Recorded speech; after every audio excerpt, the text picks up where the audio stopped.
नमस्कार, स्वागत है आप सभी का हमारी इस खास पेशकश इंडिया बोले में। मैं हूं रमेश भट्ट। इंडिया बोले में आज हम बात करेंगे रियल एस्टेट सेक्टर की। स्टेट की हालत पतली है, ऐसा क्यों है? जो सरकार ने रिफॉर्म मेजर्स उठाए हैं, क्या उससे इस सेक्टर में नई जान आएगी? और जो प्रधानमंत्री मोदी का सबसे बड़ा सपना है 2022 तक हर व्यक्ति के सर में एक छत मुहैया कराना, क्या यह पूरा हो पाएगा? क्या यह महत्वाकांक्षी एक तरह का प्रोजेक्ट नहीं है, या आपको लगता है कि यह हो सकता है? क्योंकि भारत में घर मुहैया कराने का रिकॉर्ड बेहद खराब है। इसी पे करेंगे बात, और मेरे साथ बहुत ही खास मेहमान इंडिया बोले के इस मंच पे मौजूद हैं। मेरे साथ अक्षय जैन, आप मैनेजिंग डायरेक्टर हैं मंजू जे ग्रुप के। बहुत बहुत स्वागत है अक्षय जैन आपका। मैं जानना चाहूंगा आप लोगों को किस तरह की दिक्कत होती है। मेरे साथ निखिल हवेलिया, आप एमडी हैं हवेलिया ग्रुप के। आप लोग किस तरह से ये 2022 तक हर किसी को घर दिलाने में मदद करेंगे सरकार की? आप लोगों का विजन में समझना चाहूंगा। या हर कोई अपनी जेब गर्म करने की कोशिश करता, उससे अलग आप क्या कुछ करेंगे? आज हम इंडिया बोले में आपसे समझना चाहेंगे। मेरे साथ आरएस निरंजन साहब, आप एडवोकेट हैं सुप्रीम कोर्ट में, बहुत बहुत स्वागत है। गोपाल अग्रवाल साहब, भारतीय जनता पार्टी से, आपको यह तय करना होगा अगर इस बार 2022 की अगर आपने तय सीमा पर घर नहीं मुहैया कराए तो भारत के लोग बहुत नाराज होंगे। इस बात को आपको ध्यान में रखना होगा। राजीव त्यागी साहब, जिन्होंने हिंदुस्तान में सबसे ज्यादा राज किया कांग्रेस पार्टी ने और तमाम प्रोग्राम्स लेके आई है, उन प्रोग्रामों का क्या असर हुआ इस देश में, इसका भी जिक्र करेंगे। बहुत बहुत स्वागत है आपका। प्रोफेसर अमिताभ कुंडू, एक जाना पहचाना नाम जब हम हाउसिंग सेक्टर की बात करते हैं, अर्बन सेक्टर की बात करते हैं। आपको इस सेक्टर में एक तरह से भीष्म पितामह कहा जाता है। आपने सबसे पहले रिपोर्ट दी थी अर्बन मिनिस्ट्री को कि साहब कितने घर चाहिए इस देश में। और साथ ही साथ आनंद गुप्ता साहब, आप ऑल इंडिया बिल्डर एसोसिएशन से हमारे साथ जुड़ेंगे। बिल्डर्स लॉबी क्यों परेशान है आजकल, कौन उन्हें परेशान कर रहा है, ये सब कुछ आज समझने की कोशिश करेंगे। और मेरे साथ मेरे युवा साथी, जिनको आने वाले समय में आप ही लोगों को घर चाहिए, गोपाल अग्रवाल साहब आने वाले समय में। आप सबका बहुत बहुत स्वागत है। लेकिन सबसे पहले नजर डालते हैं हमारी इस खास रिपोर्ट पे, उसके बाद इस चर्चा को आगे बढ़ाएंगे। 13 अक्टूबर को देश भर के बिल्डरों ने प्रदर्शन किया। बाजू पर काली पट्टी लगाए इन बिल्डरों की शिकायत थी कि उनके दर्द को समझने वाला कोई नहीं है। कोई ऐसा डिपार्टमेंट नहीं बचा है कि जो इस चीज को, जो इस बिजनेस को जो है बंद, हर एक आदमी के पास बंद कराने की पावर है। किसी को चलाने के लिए 2 साल का परमिशन चाहिए, बंद कराने के लिए 2 मिनट चाहिए। बिल्डरों की शिकायत सिर्फ अफसरशाही से ही नहीं है। उनका कहना है कि सरकार हर तरह के परमिशन के लिए सिंगल विंडो सिस्टम लागू कर दे। इसके बाद अगर उनकी तरफ से कोई गलती हो तो फिर वो सजा भुगतने के लिए तैयार हैं। एक हमारे क्रेडाई के जो बॉम्बे के जो प्रोमिनेंट मेंबर थे, उनको अपनी जान गंवानी पड़ी, सुसाइड करना पड़ा। और उनके बारे में भी मैं ये बता दूं कि वो एक ऐसी कंपनी थी जो वहाँ पे एक बड़े अच्छे प्रोजेक्ट कर रही थी और जिनके ऊपर बैंक का भी कोई लोन नहीं था। 18 पेज का जो उन्होंने नोट लिखा है अपने सुसाइड से पहले, उसमें केवल करप्ट सिस्टम और इस सिस्टम से लड़ने की नाकामी जो है उसके अंदर झलकती है। बिल्डरों की एक शिकायत ये भी है कि उन्हें समाज में विलन साबित कर दिया गया है। हर तरफ ऐसा दिखाया जाता है मानो वो लूटने के लिए बैठे हैं। एग्रीकल्चर के बाद आज सबसे ज्यादा जो एम्प्लॉयमेंट मिलता है वो रियल एस्टेट के अंदर मिलता है। अगर हम 250 से 300 इंडस्ट्रीज का माल इमीडिएटली हम जो है कंज्यूम करते हैं, तो जितनी इंडस्ट्री है, this is a mother industry. लेकिन हो क्या गया है कि ये एक बिजनेस ऐसा हो गया है कि हर डिपार्टमेंट के लिए ये दुधारू गाय जो बन गया है। बिल्डर परेशान है तो फ्लैट खरीदने वाले लोग हताश। फ्लैट बायर्स का कहना है कि जिंदगी भर पैसा जुटाकर खुद के लिए घर खरीदते हैं, लेकिन इसके बाद उन्हें हर कदम पर सताया जाता है। तो डिले पोजीशन है, और जो पोजीशन ऑफर ऑफ पोजीशन आए हैं जो कुछ सोसाइटियों के, 3-4 सोसाइटियों के, उसमें वो भी है जो है वो विदाउट कंप्लीशन सर्टिफिकेट के आए हुए हैं। अगर ये ऑफर ऑफ पोजीशन भी हम फ्लैट ले लेते हैं, पूरी पेमेंट दे देते हैं, तभी रजिस्ट्री नहीं हो रही। बिल्डर हमसे रजिस्ट्री का पैसा ले रहा है स्टैम्प का, लेकिन रजिस्ट्री नहीं हो रही क्योंकि बिल्डर की इंस्टॉलमेंट वहाँ पर ड्यू है। देश में हजारों लाखों मकान बनकर तैयार हैं, लेकिन उन्हें खरीदने वाला कोई नहीं है। कभी ऊंची कीमतों के कारण तो कभी परेशानी से बचने की खातिर ग्राहक सपनों का घर नहीं खरीदना चाहते। फ्लैट कल्चर ने मिडिल क्लास को सबसे ज्यादा अपनी तरफ आकर्षित किया। इसे पाने की चाहत में मिडिल क्लास ने अपनी पूरी कमाई फ्लैट को पाने के लिए झोंक दी। फ्लैट तो मिला नहीं, लेकिन ईएमआई और रेंट जरूर हर महीने जाता रहा। ना तो सरकार के सामने सुनवाई है, ना तो बिल्डर के सामने सुनवाई है।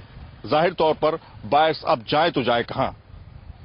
वीडियो जर्नलिस्ट अंकित रावत के साथ सैयद आमिर हुसैन, न्यूज नेशन, नोएडा। आनंद गुप्ता साहब, मेरा पहला सवाल से बिल्डर क्यों परेशान है भाई इस देश में? एक बिल्डर इसलिए परेशान है कि देखिए, आज बॉम्बे महाराष्ट्र में यदि हम देखेंगे तो 18 से 2 साल का टाइम लग रहा है अप्रूवल लेने के लिए, कोई भी बिल्डिंग का प्रपोजल के लिए। एक 55 परमिशंस लगती हैं, लोकल सेल्फ गवर्नमेंट की, स्टेट गवर्नमेंट की और गवर्नमेंट ऑफ इंडिया की।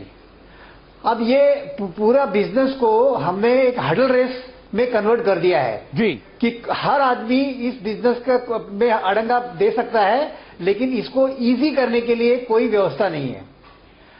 यूएन की खुद की रिपोर्ट है कि अपने देश में इजी बिजनेस करने के लिए हमारा 189 देशों में से 142वां नंबर है, लेकिन जहां तक कंस्ट्रक्शन का सवाल है उसका नंबर 183 हुआ है। 179 कंट्रियों में 183 है जी। अब यह हालत होने के बावजूद भी आज यदि हम बॉम्बे महाराष्ट्र का हाल देखते हैं तो आप देख लीजिए कि जो डिलामिनेटेड बिल्डिंग है उसमें न जुडिशरी सिस्टम कोई सहयोग कर रहा है, न जो लोकल सेल्फ जो लोकल गुप्ता साहब, एक बात में आपकी बात समझने की कोशिश करता हूं कि ये जो समय के साथ आप लोगों को एनओसीज नहीं मिलती है और उससे आपकी जो कॉस्ट है वो लगातार बढ़ती रहती है, एक बड़ी समस्या है। अक्षय जैन, क्या यही समस्या अमूमन आप लोगों को भी सामने आती है और यही कारण है कि समय से आप जो बायर हैं उनको समय से पोजीशन नहीं दे पाते? बिल्कुल, मैं ये कहना चाहूंगा कि ये एक मेन रीजन है जो पोजीशन डिले हो रही है। कस्टमर हमसे परेशान है, कस्टमर कहता है बिल्डर चोर है। बिल्डर चोर नहीं है। बेसिकली क्या होता है, जो हम परमिशंस के लिए हम लोग डिपार्टमेंट्स पे जाते हैं वो सारा प्रोसेस ही डिले हो जाता है। किसी भी एक प्रोजेक्ट को पास करवाने के लिए हमें 18 महीने से 2 साल का टाइम लग जाता है। 2 साल हम लोग यहीं पे डिले हो गए हैं। अगर यही चीज हमें विद इन 1 मंथ मतलब टाइम फ्रेम में अगर ये सारी चीजें हमें कंप्लीट करा दी जाए तो फिर हम पोजीशन भी बहुत आसानी से दे पाएंगे। ओके, हवेलिया साहब, मैं सिर्फ ये समझना चाहता हूं 2022 तक हम सबको घर देना चाहते हैं। आपको लगता है अगर 1 महीना कर दिया जाए जहां आपको 18 से 2 साल लग रहे हैं तो कहीं ना कहीं ये जो आपका एम्बिशियस टारगेट है ये पूरा हो सकता है? सर, वन विंडो सिस्टम के अलावा हमें और भी कई जरूरतें पड़ेंगी, जैसे कि department PF ESI Manoj Gaur साहब ने ये बताया अभी न्यूज में कि वो सब चीजें भी रेक्टिफाई करना बहुत जरूरी है। जो प्रॉब्लम्स है उनकी, अभी कंस्ट्रक्शन लेबर के ऊपर रिसेंट ईएसआई लगा है तो लेबर परमानेंट ही नहीं होती है साइट्स पे, बट फिर उसका कंप्लायंस करना बहुत मुश्किल हो जाता है। तो इनके लिए भी हमें सही राह दिखानी बहुत जरूरी है और हम जरूर, अगर वन विंडो सिस्टम कर दिया जाए और सरकार हमारा साथ दे तो जरूर इसको पूरा। लेकिन हमें लेबरों की भी सुरक्षा की चिंता करनी होगी क्योंकि वो बहुत मुश्किल हालातों पे वहां पर काम करते हैं। हाँ जी, तो उनके लिए भी हमें सोचना होगा। सर, उसके लिए हम लेबर सेस भी जमा कराते हैं, बाकी चीजें भी देते हैं, बट ईएसआई में हम लोगों को सबसे बड़ी समस्या यही आती है कि आज लेबर किसी भी साइट पे पूरे स्केल पे 1.5 साल या 2 साल नहीं काम करती। वो करती है 1.5 महीना 2 महीना, फिर वो एक्सचेंज हो जाती है। अभी तो एफडीआई का रिफॉर्म में आपको 100% कंस्ट्रक्शन में एफडीआई दे दी। आपकी जो सीलिंग थी उसे घटा दिया गया। आई थिंक पहले 50,000 थी उसे 20,000 कर दिया गया। क्या ये सब चीजें आपके फायदे के लिए नहीं है? सर, ये फायदे के लिए है, बट साथ साथ सरकार का साथ बहुत जरूरी है, क्योंकि जो डिले होता है मेनली प्रोजेक्टों में उसका कारण है जो क्लियरेंसेज हमें लेनी पड़ती हैं अलग अलग डिपार्टमेंट से, चाहे वो नक्शा पास कराने की हो, चाहे 30 सेकंड में अपना अनुभव बताइए, क्लियरेंसेज में डिले क्यों होता है? सर, क्लियरेंसेज में डिले इस वजह से होता है कि डिपार्टमेंट बहुत सारे इन्वॉल्व हैं, स्टेट लेवल पे भी हैं, लोकल लेवल पे भी हैं और नेशनल लेवल पे भी हैं। तो अगर एक क्लियरेंस कोई एक प्रोजेक्ट को मिल जाती है, सुपोजिवली एक XYZ प्रोजेक्ट को हमें एक क्लियरेंस मिल गई है, तो दूसरे प्रोजेक्ट को उसको लेने की जरूरत नहीं पड़नी चाहिए। एयरपोर्ट अथॉरिटी के केस में अगर एक 21 मंजिला इमारत को एयरपोर्ट की क्लियरेंस मिल गई है, उसके साथ 18 मंजिला इमारत है, तो उसको दोबारा जाना पड़ता है और वो पूरा टाइम लगाना पड़ता है दोबारा क्लियरेंस लेने। प्रोफेसर अमिताभ कंडू, अगर हम स्टेक होल्डर्स की बात करें, खासकर हाउसिंग को लेकर, आपकी सेंट्रल गवर्नमेंट है, आपका स्टेट गवर्नमेंट है, आपका अर्बन लोकल बॉडीज है, आपके PSUs हैं, आपके प्राइवेट प्लेयर्स हैं, आपको लगता है इन सबको साथ आना होगा?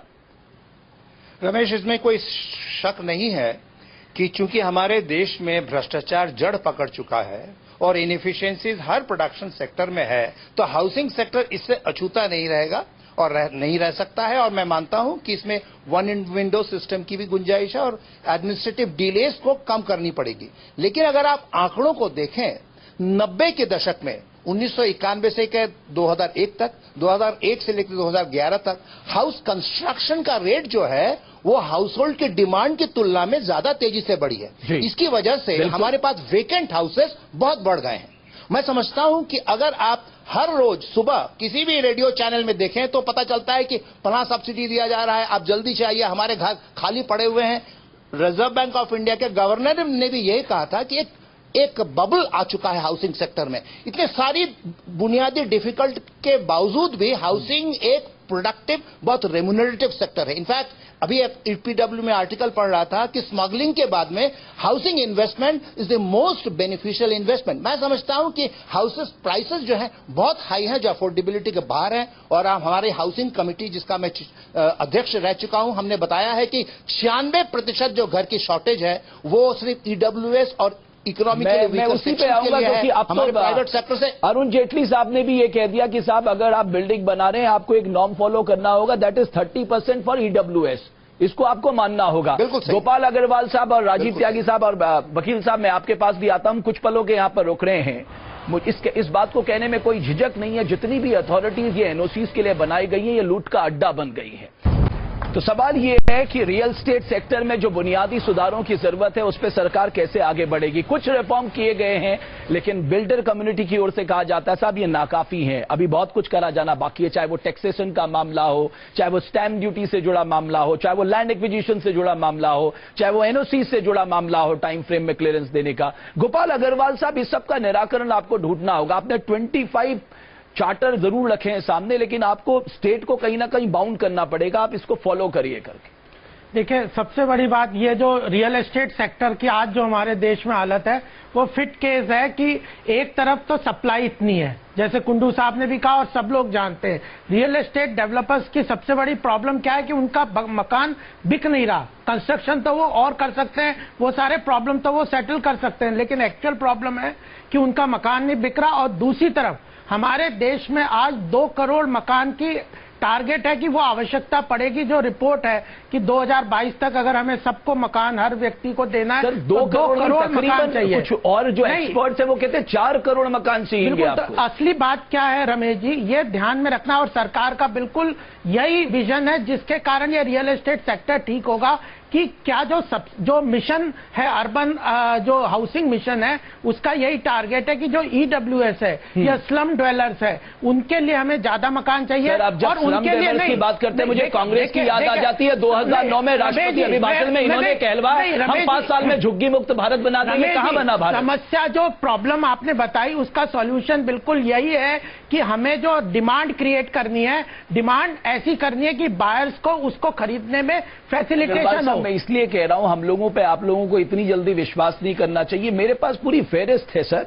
आपने 1990 में राजीव त्यागी साहब इंदिरा आवास योजना शुरू किया, 1998 में 2 बिलियन हाउसिंग स्कीम, 2000 में प्रधानमंत्री ग्रामीण आवास योजना, फिर आपने 2005 में JNNURM और 2009 में राजीव आवास योजना। राजीव त्यागी साहब, आप सोचिए ये रिकॉर्ड बेहद खराब है इस देश में।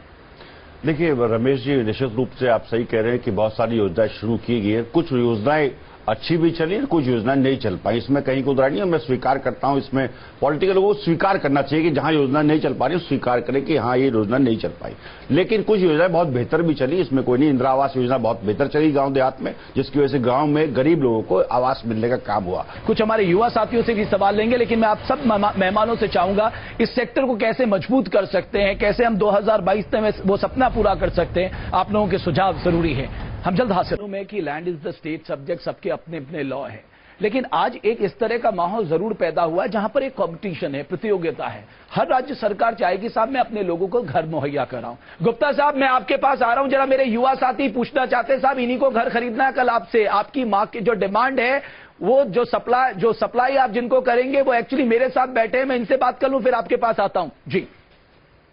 जी मित्र उठिए ना। सर, हाल ही में हमने देखा कि नोएडा एक्सटेंशन में जो बायर्स थे उन्हें पोजीशन टाइम पे नहीं दिया, उसके बाद उनसे जो है फार्मर कंपनसेशन मांगा गया, लेबर वेलफेयर कंपनसेशन, अतिरिक्त चार्जेस उनसे मांगे गए। तो कहीं ना कहीं आपको ये लगता नहीं है कि जो हमारे जो मध्यम वर्गीय परिवार है फ्लैट लेते हैं उन बायर्स के साथ नाइंसाफी है ये, उनसे अतिरिक्त चार्जेस जो मांगे जाते हैं? जी मैं आता हूं, हवेलिया साहब जवाब दीजिएगा। बिल्डरों की रेपुटेशन भी इस देश में बहुत खराब हो रही है। सर, जैसा कि हम लोग जब आपसे फ्लैट खरीदते हैं तो उसके बाद आप लोग उस टाइम कहते हैं कि नहीं कोई हिडन चार्जेस नहीं है, बट जब हम ले लेते हैं उसके बाद बताया जाता है कि आपको इतना सारा हिडन चार्जेस देना पड़ेगा।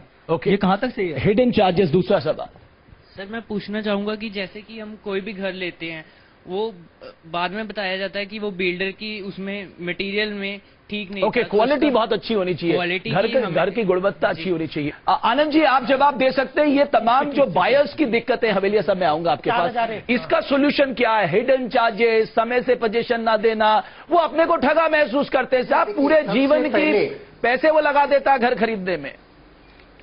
इस देश में अनफॉर्चुनेटली कोई रियल एस्टेट के लिए कोई रेगुलेटरी अथॉरिटी नहीं है, और रेगुलेटरी अथॉरिटी नहीं होने के कारण कोई भी इवन किराना शॉपकीपर जिसको कंस्ट्रक्शन का एबीसी नहीं पता वो बिल्डर बन जाता है जी।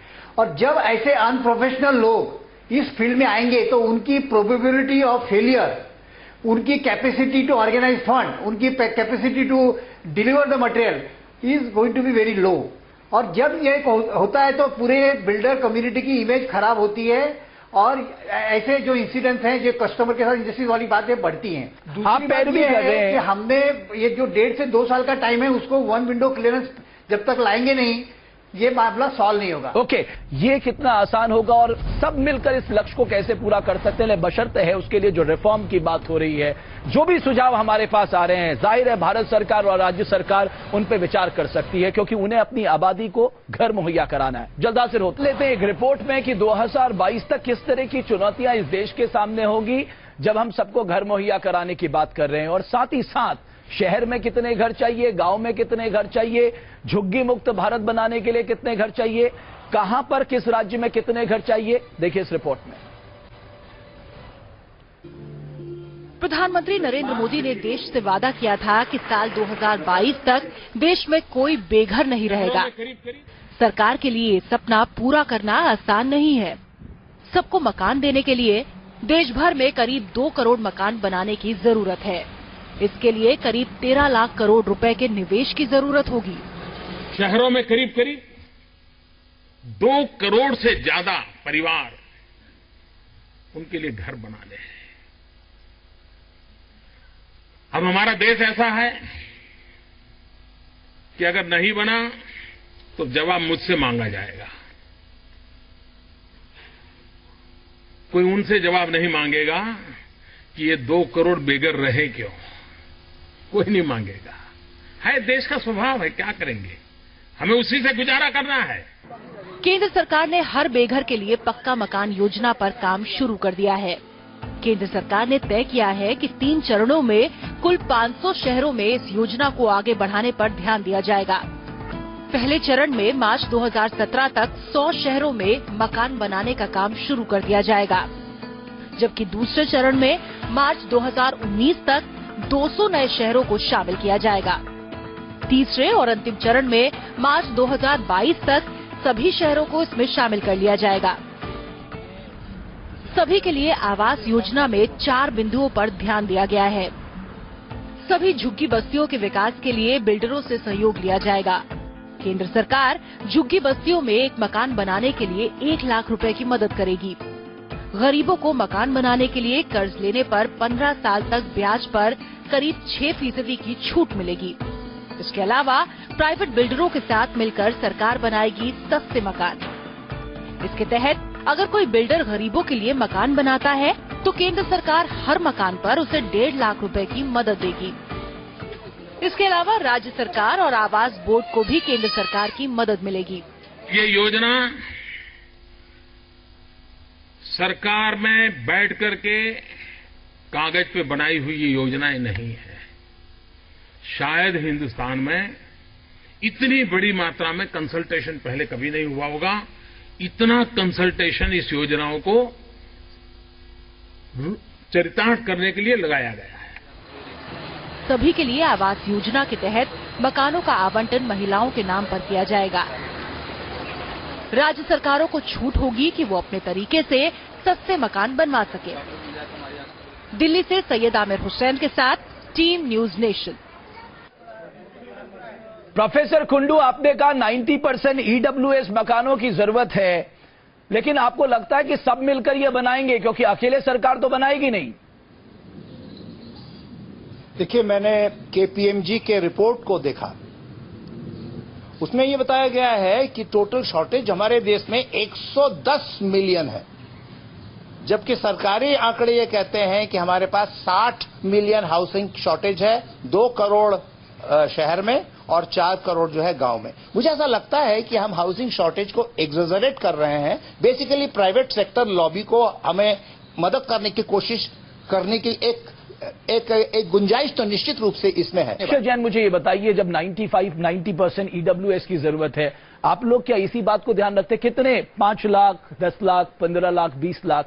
मुझे लगता है इतनी जो बायर्स है इनकी क्षमता इतनी है आज के दिन में। जब हाउसिंग फॉर ऑल गवर्नमेंट ने तो आज लॉन्च करा है, बिल्डर जब अपना फर्स्ट प्रोजेक्ट शुरू करता है तो उसका तभी से ये एम होता है कि वो हाउसिंग फॉर ऑल करे, वो हर इनकम ग्रुप तक अपना घर दे उसे। उसका सिर्फ एक ही मोटिव होता है कि वो उसका क्रेडिट लेके उसने हर एक जिसकी जरूरत है मकान, उसको मकान दिया है। ओके निरंजन, मैं आपसे समझना चाहता हूं कि बायर्स की आपने 3-4 बड़ी मुश्किलें बताई। आज के दिन में बायर्स का जो भरोसा है ना वो लगातार टूट रहा है, ये भरोसा कैसे वापस लाया सर? ये हमारा जो लीगल सिस्टम है, there are remedies, there are 5 efficacious remedy, but they are not implemented properly. आप देखिए कितना अच्छा है कंज्यूमर प्रोटेक्शन एक्ट। आप इमीडिएटली कोई पैसा नहीं देना, आपको कोई फीस नहीं है, नथिंग इज रिक्वायर्ड। यू एक प्लेन पेपर पे आप कागज में जो अपनी प्रॉब्लम है किसी बिल्डर के अगेंस्ट है, कोई भी प्रॉब्लम है, छोटी है या बड़ी है, वो ले लीजिए, वो लगा दीजिए सीधी, वो रिजॉल्व हो जाएगी। सेकंड, आपके पास है स्पेसिफिक रिलीफ एक्ट में आप क्लेम कंपनसेशन क्लेम कर सकते हैं सिविल प्रोसीजर कोर्ट में। उसमें सिर्फ एक डिफिकल्टी जो गवर्नमेंट को ठीक करनी है, उसमें कोर्ट फीस लगती है 5-10%। वो कोर्ट फीस हमें मार देती है कंज्यूमर को। वो बोलती है कि हम इतना तो बिल्डर्स को दे रहे हैं, इतनी ईएमआई भर रहे हैं और हम वो कोर्ट फीस कैसे दें? तो अगर सरकार इस कोर्ट फीस को एग्जेम्प्ट कर दे for only for property buyers जो अपना फर्स्ट होम खरीद रहे हैं, तो ये बहुत बड़ी मेहरबानी होगी इस देश के लिए। अच्छा, क्रिमिनल रेमेडी सबसे बड़ी दुख की बात है कि क्रिमिनल रेमेडी अवेलेबल नहीं है। कोई भी गलती करे बिल्डर, अगर आप कोई अगर फॉर्जरी फ्रॉड का अगर आप केस करते हो, इमीडिएटली इट इज डिसमिस्ड। बिल्कुल। तो क्रिमिनल अग्रवाल साहब, ये एक डिमांड आई है जो आप, क्योंकि सबका सहयोग चाहते हैं कि साहब आप रियल एस्टेट को इंफ्रास्ट्रक्चर का दर्जा दीजिए। देखिए, हम हाउसिंग सेक्टर को बहुत इंपॉर्टेंट मान के चल रहे हैं इकोनॉमी के लिए। जैसे एक है कि हाउसिंग फॉर ऑल जितना महत्वपूर्ण है, उतना ही जो बाकी इकोनॉमिक सेक्टर है, चाहे सीमेंट, स्टील प्रोडक्शन, ये सारों को एक प्रोपेलेंट कैटलिस्ट है हाउसिंग सेक्टर। हाउसिंग सेक्टर अगर बढ़ेगा तो यह बिल्कुल, तो इसको बहुत महत्वपूर्ण आर्थिक विकास के लिए रास्ता मानते हैं। दूसरी बात, जैसे ये बात आई, ये जो रियल एस्टेट रेगुलेटरी अथॉरिटी की बात है, उसके लिए बहुत स्पष्ट रूप से हम चाहते हैं कि रेगुलेशन होना चाहिए। और तीसरा महत्वपूर्ण बात इसमें आई थी कि लैंड एडमिनिस्ट्रेशन की सबसे बड़ी प्रॉब्लम है। तो आज आप देखिए, नीति आयोग में एक टास्क फोर्स बनाई है मोदी सरकार ने, हमारी सरकार ने, कि यह जो लैंड एडमिनिस्ट्रेशन हमारे देश में काफी कॉम्प्लेक्स हो गया, जिसके कारण यह सारा प्रॉब्लम क्रिएट हो गया। चाहे चेंज ऑफ लैंड यूज है, चाहे टाइटल की प्रॉब्लम है, जिसके कारण कोर्ट में ज्यादा से 80 से 90% कोर्ट केसेस आज टाइटल के ऊपर ही चल रहे हैं। लैंड साहब, आपका जवाब। देखिए, बिल्डर्स को बाउंड करने के लिए रियल एस्टेट रेगुलेटरी बिल को आपको पार्लियामेंट से पास कराना पड़ेगा। हर नियम कायदा हमारे देश में पार्लियामेंट बनाती है। अगर वो पार्लियामेंट से पास होगा तो बिल्डर बाउंड होंगे। तो पास तो तब होगा जब आप सहयोग करें। देखिए, हम सहयोग कर देंगे अगर वो बायर्स के हितों को ध्यान में रखेंगे। अभी वकील साहब बैठे, बहुत अच्छी बात कही वकील साहब ने कि अगर बायर्स ये चाहते हैं कि उनको नेट यूजेबल एरिया या कारपेट एरिया डिफाइंड हो और जो 70% 50% का जो पैसा का ट्रांसफर का वाला मामला है उसको क्लियर हो या अल्ट्रेशन ना कर पाए बिल्डर, अगर बायर्स के हित में ये चीज है तो मोदी सरकार उसको बदलना क्यों चाहती है? नंबर आप कह रहे हैं ये बिल जो है ये बायर्स के खिलाफ है, बिल्डर्स के पक्ष में है। ये बिल्डर्स के पक्ष में है जो अभी चेंज हो रहा है। अभी चेंज हो रहा है, बायर्स के पक्ष में हित में हो रहा है। अभी बाद में बोल लीजिएगा, मेरे बात बताइएगा। अगर कारपेट एरिया आप की डेफिनेशन ही चेंज कर देंगे तो बायर्स के पक्ष में कैसे रह गया? नहीं, 70% कैसे रह गया? और 70% फंड आप ट्रांसफर कर देंगे किसी और प्रोजेक्ट में, जैसे लोगों ने कहा डिले हो जाता है, जबकि हमने 50% का प्रावधान किया था। नहीं, बिल्कुल ठीक कह रहा हूं, बिल्कुल ठीक कह रहा हूं। मैं बिल्कुल कॉन्फिडेंस से कह रहा हूं, पढ़ लिख करके आया हूं उस डिबेट। ओके, मुझे लगता है बिल्कुल पढ़ लिख के आया हूं डिबेट पे। दूसरा मैं ये कहना चाहूंगा, देखिए अब तो ये होगी बिल्डर और बायर्स के बीच की बात हो गई। अब देहात क्षेत्र की बात करिए आप, या ये जो बायर्स जो बेचारे 5 लाख के मकान लेने वाले लोग बाग हैं, क्यों नहीं सरकार जैसे कृषि क्षेत्र में 4% पे लोन मिलता है किसानों को, तो काहे नहीं आप 4% पे लोन देते हैं मिडिल क्लास को? ये तो आप भी 4% पे लोन दीजिए आप। ये तो आप भी कर सकते हैं। कांग्रेस पार्टी अगर आप भी कर सकते थे सर, दूसरों आपने क्या किया? जवाब देता हूँ, 72,000 करोड़ के ऋण अगर कांग्रेस पार्टी किसानों को माफ कर सकती है, तो सत्ता में आते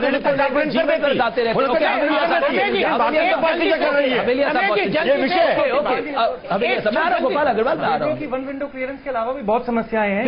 आज हम अगर सीमेंट की बात करते हैं, सीमेंट हम लोग जुलाई में 200 रुपए में इकट्ठा खरीदते थे, कितना बढ़ गया ये देखिएगा, 300 रुपए का भाव हो गया। सरकार क्या कर रही है इसमें देखना पड़ेगा ना। कंप्लेंट हमने कॉम्पिटिशन कमीशन ऑफ इंडिया को भी की है, इस पे कभी कोई एक्शन नहीं लिया गया। सीमेंट मैन्युफैक्चरर सब काटल करते हैं और वो रेट कम नहीं करते हैं बिल्कुल भी। ऐसी समस्याएं भी आती हैं जिसका सीधा सीधा प्रभाव बिल्कुल मैं सहमत हूं कि बिल्डर्स को भी दबाया जा रहा है सरकार के द्वारा, और सीमेंट की कीमतें जैसे 3 महीने में 100 रुपए कट्टा बढ़ी है, तो आम आदमी में गोपाल अग्रवाल साहब जवाब जो क्वेश्चन है उनका आंसर। सीमेंट की कीमतें क्यों बढ़ी इसका जवाब दीजिए। सीमेंट की कीमतें बढ़ने से बिल्डर नुकसान में नहीं, बाहर नुकसान में नहीं है। अब मैं इसके जवाब दे देता हूँ। नितिन गडकरी ने स्पष्ट कहा है, सीमेंट मैन्युफैक्चरर्स को बुला के कहा है कि आपको कार्टेल अगर किया तो हम इंपोर्ट कर देंगे, और जो एंटी डंपिंग ड्यूटी की बातें हैं जो बाहर से इंपोर्ट कर देंगे, ये स्पष्ट उनको चेतावनी दी गई है। और उसके बाद 170 रुपए के अंदर लाने की बात उनको कही है। बायर के फेवर में ये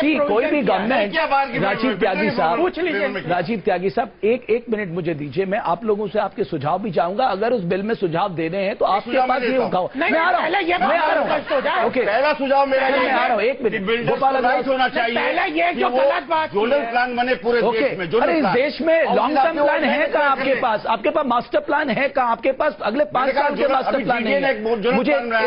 ओके, तो सबको घर देने का सपना जो है ये 3 चरणों में पूरा किया जाएगा, लेकिन ज्यादातर विशेषज्ञों का कहना है कि ये एक महत्वाकांक्षी टारगेट है। अब देखना यह है सरकार समय रहते या राज्य सरकारें समय रहते इसे पूरा कर पाती है नहीं। कुछ और मेरे साथी यहां पर सवाल करना चाहते हैं, आइए जी।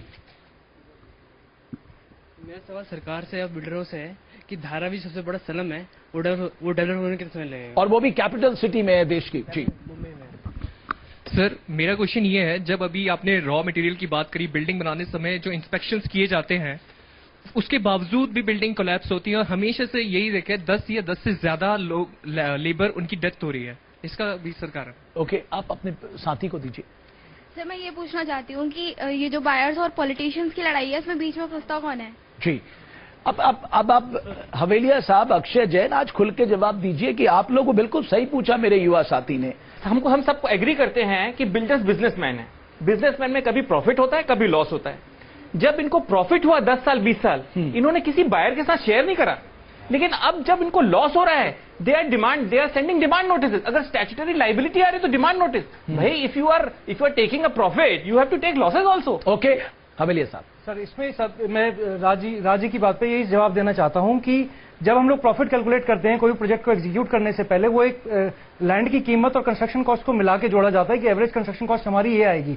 बट नोएडा एक्सटेंशन का केस उठाएं तो जमीन लेने के बाद भी, आवंटन कराने के बाद भी हमारे ऊपर ही प्रेशराइज डाला गया, जो किसानों से अथॉरिटी ने या फिर यूपी सरकार ने। आज एक बात आप लोग ईमानदारी से इस कार्यक्रम में बता के जाइए, अगर ये अंडर टेबल पेमेंट आपको ना करना पड़े तो एवरेज हाउसिंग कॉस्ट कितनी कम आ जाएगी? कम से कम करते ही सब चीजें चली जाएंगी बीच से। 15% आपके। Okay, Akshay 10 to 15% project cost हम लोग की आराम से रिड्यूस हो जाएगी।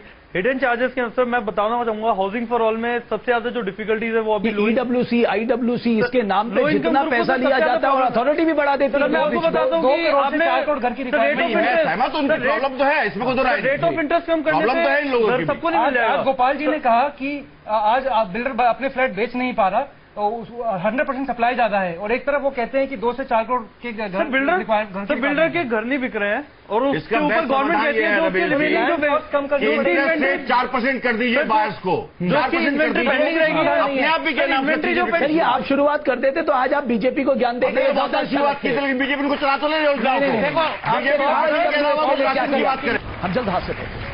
तो सवाल यह है कि रियल स्टेट सेक्टर में जो बुनियादी सुधारों की जरूरत है उस पर सरकार कैसे आगे बढ़ेगी? मेरा प्रोफेसर कुंडू, आपके सुझाव सर, हम इस महत्वाकांक्षी योजना पे कैसे आगे बढ़ सकते हैं? एक हाउस होल्ड के लिए सब्सिडी जो 2.3 लाख दिया जा रहा है, अगर इस सब्सिडी को नॉन टारगेटेड सेक्शन को चला जाए तो निश्चित रूप से ये हमारा जो ड्रीम ये फुलफिल नहीं हो पाएगा। और हमने क्या किया है, 3 लाख की जगह 6 लाख हमने इनकम लिमिट को बढ़ा दिया। 25 स्क्वायर फीट की जगह प्रोफेसर कुंडू, मेरा सिर्फ सुझाव है, आ जाएगा। आप जैसे लोग जो कमेटी को चेयर करते हैं और उनके पास इतनी अच्छी फाइंडिंग्स होती हैं, वो सरकार को सिर्फ रिपोर्ट देने तक ही अपने आप को सीमित ना रखे। सरकार को कहिए साहब हमें चेयरमैन बनाया है, हमने जो सिफारिशें की उसे इम्प्लीमेंट भी करिए, नहीं तो हम अगली बार से कोई चेयरमैन नहीं बनने वाले किसी कमेटी के। बिल्कुल सही बात है निरंजन जी, सबको मिलकर काम करना पड़ेगा इस सेक्टर में। सरकार अकेली कुछ नहीं कर सकती। State government, central government, local authorities, all three have to work together so that uniform system is made for everyone and it is simple system. Okay, builders को राइट मिलना चाहिए जमीन लेने का और अथॉरिटी को डेवलप करें। मैं आखिरी सवाल आनंद गुप्ता साहब आपका सुझाव चाहता हूं कि हम कैसे आगे बढ़े, बायर्स के हित में भी हो, बिल्डर्स के भी हित में हो, सरकार की योजना भी आगे चले। आपका सुझाव बहुत कम समय में। जब हम नेशनल चैनल पर ये डिस्कशन कर रहे हैं तो जो नेशनल लेवल के जो प्रॉब्लम्स हैं वो ये हैं कि आज का जो लैंड एक्विजिशन एक्ट है उसके हिसाब से मोदी साहब चाहें न चाहें या कोई भी चाहे तो न कोई नया डीडीए बन सकता है, न कोई नया सिडको बन सकता है, न कोई नया एमएमआरडी बन सकता है, क्योंकि 70% कंसेंट लेने के बाद ये लैंड एक्विजिशन हो नहीं सकता है। और कोई भी नया शहरीकरण का एक्सपेंशन गवर्नमेंट के द्वारा लैंड एक्वायर करके होना लगभग इम्पॉसिबल होगा। इसमें बहुत बड़े करेक्शन की जरूरत है। आप रेट ऑफ इंटरेस्ट आप कम कर रहे हैं, रेगुलरली आप कम कर रहे हैं कि आपने बेस रेट उसके अब 9.3 पे आप रेट ऑफ इंटरेस्ट आपने कर दिया है, लेकिन क्या लो इनकम ग्रुप उस रेट ऑफ इंटरेस्ट में भी बैंक में जब अप्रोच करता है क्या उसको लोन मिल पाता है? लोन मिल रहा है फंडिंग की बात आप उसे अगर बहुत कम हो जाता है नहीं है इंडिया में। ओके, बहुत बहुत शुक्रिया आप सभी मेहमानों का। यानी अगर इस सपने को पूरा करना है, सरकार को, प्राइवेट प्लेयर्स को, स्टेट गवर्नमेंट को, अर्बन लोकल बॉडीज को, पीएसयूज को, पब्लिक सेक्टर अंडरटेकिंग को, सबको साथ मिलकर काम करना होगा, तब जाकर आप सबके सर पर एक छत 2022 तक दे सकते हैं। बहुत बहुत शुक्रिया आप सभी का इंडिया बोला देखने के लिए।